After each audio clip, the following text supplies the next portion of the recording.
Hello, and I hope I haven't let the cat out of the bag by saying welcome to Adventure Hole, the channel that looks behind the week's news and asks, will it be an issue that my type is a man in heavily religious costume?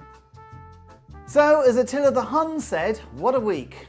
This week Netflix, for want of a better word, released a documentary about TV host / monster Jimmy Savile. I don't know how he got away with it, smoking inside. Absolutely disgusting.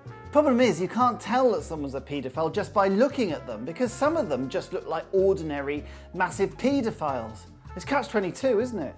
Still, you shouldn't speak ill of the dead, or have sex with them. Talking of unsavoury ghouls from the 90s...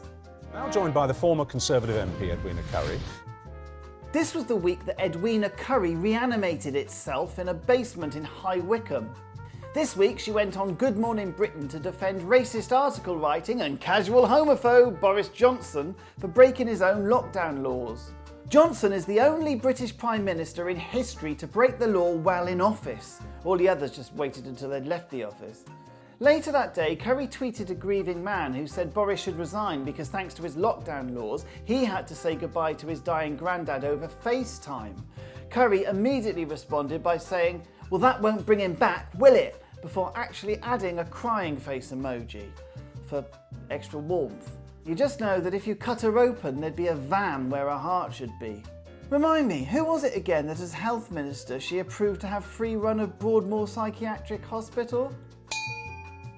Still, he can't be as bad as the last guy. He was always a bit late.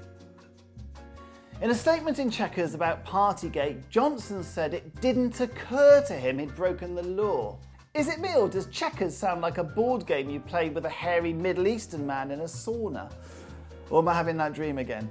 See, to some, especially those not able to attend family funerals, the phrase, "it didn't occur to me," could sound a tad flippant. In the same way the Yorkshire Ripper didn't say it didn't occur to him that slaughtering all those innocent sex workers could come over as a bit off. Still, at least they made Boris and Rishi pay £50 whole. Don't tell me that's not going to make them stop and think. All week a string of Tory MPs from Christmas past materialised on television to defend Johnson, although a lot of people just thought it was a repeat of The Evil Dead. I don't think that at any time he thought that he was breaking the law. I know what you're thinking, and yes, that is a... Of course, earlier this year, Northern Ireland Minister Conor Burns joked that Boris was ambushed by a cake. Shame it wasn't a baseball bat. They even exhumed Jacob Rees-Mogg, who said Partygate is just a lot of fluff. But he's probably thinking about that line of hair that goes from his belly button all the way down to his guiche.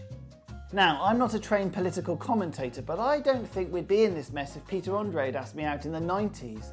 I just don't.